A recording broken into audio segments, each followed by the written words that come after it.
Halo, assalamualaikum warahmatullahi wabarakatuh. Ketemu lagi di channel Kalasi Kristi. Kali ini kita ada di sebuah list baru. Saya menyebutnya Piotah Play IoT at Home, ya. Jadi em, di sini kita bermain-main dengan IoT secara sederhana. Konsepnya di sini adalah kita akan membuat suatu Mmm, pendeteksi cuaca, ya, pendeteksi cuaca secara sederhana yang dideteksi itu adalah, suhu dan kelembapan. Kemudian, untuk literaturnya atau sumber pustakanya saya mengambil dari lastminuteengineers.com, ya, karena di situ, banyak sekali contoh-contoh, eee, pembuatan IoT, ya. Oke, berikutnya adalah, untuk kebutuhan alat. Kebutuhan alat, apa saja sih yang kita gunakan di main-main IoT kali ini. Jadi untuk kebutuhan alat, yang pertama kita butuh, Node MCU, ya. Seperti kita tahu, Node MCU gampangnya ya seperti yang kita, tunjukkan di layar ini ya, di layar Anda. Nah, secara fisik bentuknya seperti ini, ya ini. Jadi ini adalah, Node MCU, ya, ini. Usahakan di Node MCU kita ini sudah terpasang pin-nya, ya. Jadi seperti ini. Kita sudah memasang pin-nya atau Anda bisa beli yang sudah ada pin-nya seperti ini. Ini akan memudahkan kita ya untuk, uji coba ya atau untuk merakitnya. Berikutnya, alat yang kedua kita butuh resistor 10 kilo ohm, ya, 10 kilo ohm, ya. Dan kita tahu resistor itu, ada yang 5 gelang, maksudnya ada warnanya itu 5 gelang, kemudian ada yang warnanya itu cuma 4 gelang ya, bebas. Yang penting kita, resistor 10 kilo ohm. Biasanya kalau di toko elektronik itu ditanya, yang berapa watt itu, kita ambil maksimal setengah watt ya, tapi lebih baik lagi kalau 1/4 watt ya. Jadi modelnya seperti ini ya, biru, ya, kecil seperti ini ya. Di sini saya punya beberapa ini ya. Nah ini, jadi ada beberapa. Nah ini saya ambil satu ya. Kebetulan yang di layar Anda ini yang bukan yang saya bawa itu kan ada 4 gelang ya, 4 gelang warna, kalau yang saya bawa ini ada 5 gelang warna, ya. Dan warna resistor ini pun nggak cuman biru seperti ini, ada pula yang warna dasarnya ini adalah kuning, ya. Nah, jadi, untuk bentuknya bervariasi, ya, yang jelas, kita harus, menggunakan resistor 10 kilo ohm, ya. Dan, sebenarnya kalau kita kepingin memastikan resistor 10 kilo ohm ini benar-benar resistor 10 kilo ohm apa enggak, kita bisa ngelihat dari kode warnanya, ya. Kalau misalkan di sini adalah, misalkan di sini coklat ini adalah angka 1, kemudian hitam ini adalah angka 0, kemudian di warna berikutnya ini adalah menunjukkan banyaknya 0. Ya, orange itu kalau nggak salah 3 ya. Nah, jadi 1, 0 ditambahin 0,3 kan 10.000 berarti 10 kilo ohm. Kemudian di sini ada warna silver ya, silver ini adalah, persentase toleransinya. Kalau kita bingung soal kode warna resistor ini, Anda bisa gunakan aplikasi di smartphone, silahkan download di Play Store untuk, kalkulator resistor ya, atau resistor kalkulator.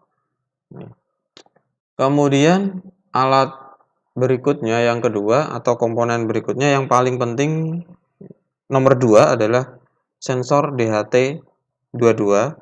Kalau Anda menggunakan sensor DHT11 silahkan, tetapi di sini yang saya contohkan sensor DHT22 yang menggunakan chip AM2302. Nah, bentuknya seperti ini, mirip ya.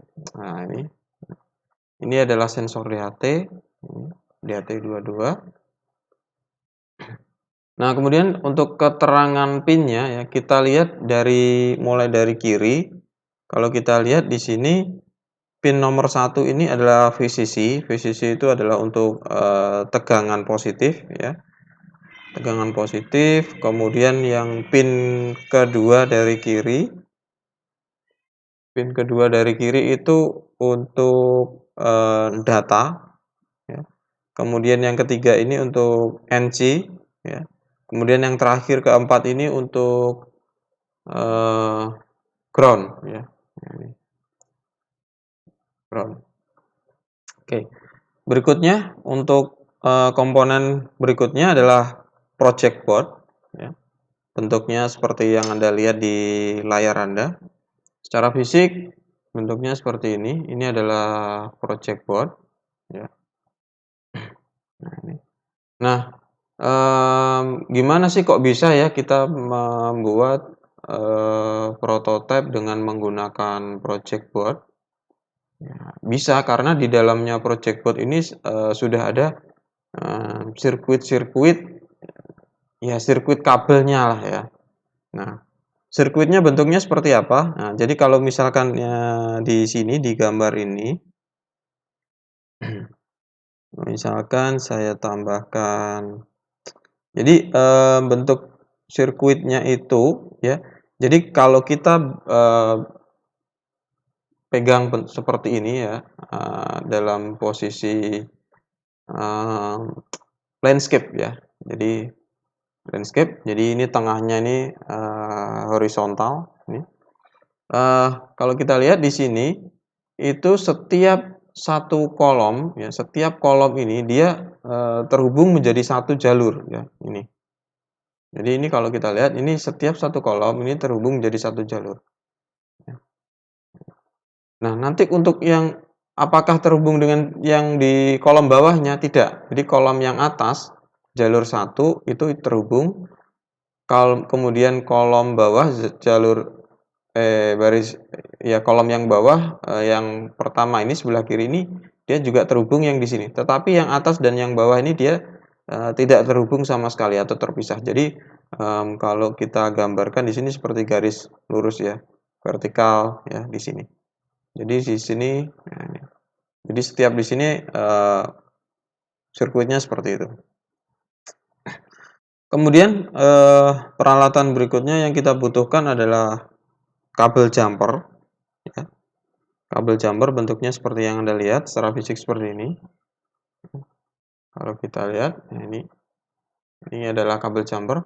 Kemudian bagaimana kalau kita tidak mempunyai kabel jumper? Ya, sebenarnya kita bisa gunakan kabel jaringan bekas, ya, kabel jaringan bekas.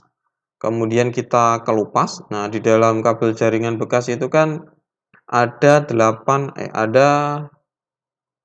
pair ya, atau 4 lilitan ya, 4 lilitan kabel.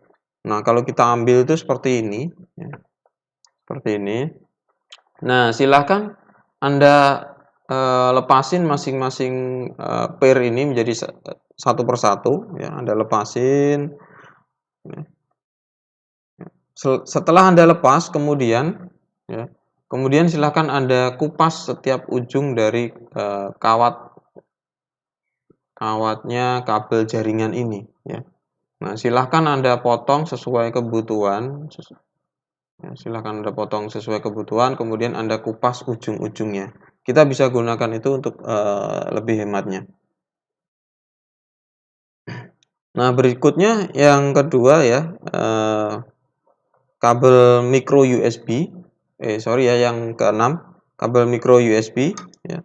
Kabel micro USB yang bagaimana ya? Yang seperti biasanya kita gunakan untuk cas HP atau kabel datanya HP. Bentuknya seperti ini ya, yes, sudah tahu semua ya pasti ya kabel. Jadi satu untuk USB di komputer, satunya lagi untuk USB di HP kita. Nah, ini nanti gunanya adalah untuk power atau untuk daya dari Node MCU kita, sekaligus sebagai media untuk kita mengupload program ke Node MCU-nya. Nah, jadi kita butuh ini.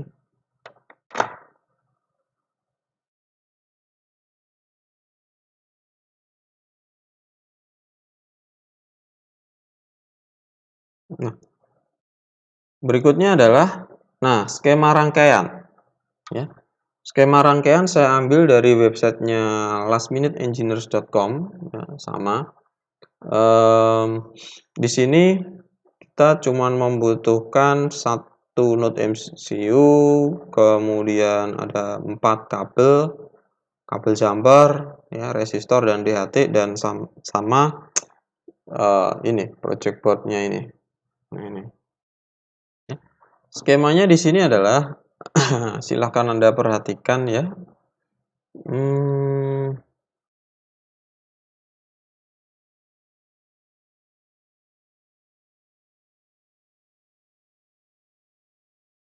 Nah, jadi skemanya di sini seperti yang kita lihat dari sebelah kiri DHT ya, yang di sini itu kan VCC-nya ya, atau pin untuk positifnya ya. Ini pin 1 kita hubungkan dengan pin di sini ada 3 volt ya, 3 volt.